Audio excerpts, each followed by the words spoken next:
Right now, Vice President J.D. Vance is on his way to Eagle Pass, Texas, for a visit to the southern border. Vance, as you would imagine, is trying to underscore that border crossings are down under President Trump. Joining us now, former Homeland Security Secretary during the Obama administration, Jeh Johnson. Jay, it's always good to have you. Hello, Katie. Border crossings are down. Yes. Is this a definitive change? No, it's not.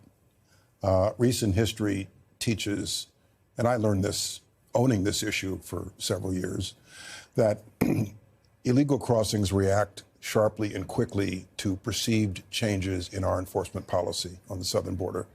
Whether it's perceived as lax or cracking down, the numbers react very sharply. But so long as the underlying push factors persist, poverty, violence, drought, corruption, gang violence, the numbers always revert back to their longer-term trend line. Well, Mexico is changing some of their policies. They are going after gang violence in a new way. They are, trying to cooperate, they say, with President Trump and the border crossings. Not saving them, by the way, from a 25% tariff, and they seem a bit confused by that. Right. So are the underlying push factors changing, too? The underlying push factors persist.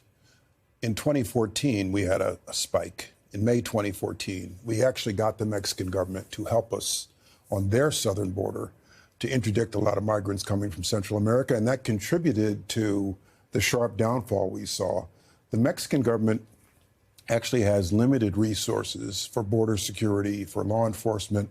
The corruption at the state level in Mexico is all over the place. You don't know who you can trust. So you can only count on the Mexicans to a limited extent. If we're ever going to fully address this problem, and I've said this a million times, you have to address the problem at the source. And the Obama administration last year in office began to go down that road, but it takes a multi-administration, multi-year effort. Funding, targeted funding to, for example, enable coffee growers in Guatemala to better get their product to the market, give people optimism, hope. Targeted anti-corruption efforts can make a difference, sort of like a Plan Colombia. So right now, just like 8 years ago when he first took office, Trump has bragging rights over the low numbers this month and maybe even next month and maybe even the month after that. But I suspect if history is a guide, the numbers are going to start creeping up. You're talking about foreign aid, which Donald Trump totally denigrated last night, made a mockery of the Republicans, cheered him on. He also said that legislation isn't needed, just a tougher guy in office, and that's who he is. Do you need legislation? I mean, can he get there without foreign aid and without legislation? No, you can't. Which is why I thought the bill negotiated by Chris Murphy and Jim Lankford last year was a good bill all the way around. We do need more judges. We do need more attorneys.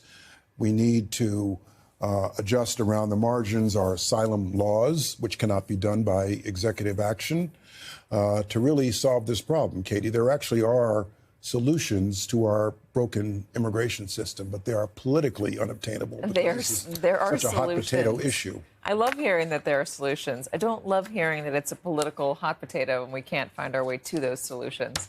Jeh Johnson, really good to have you. Really good to see you in person.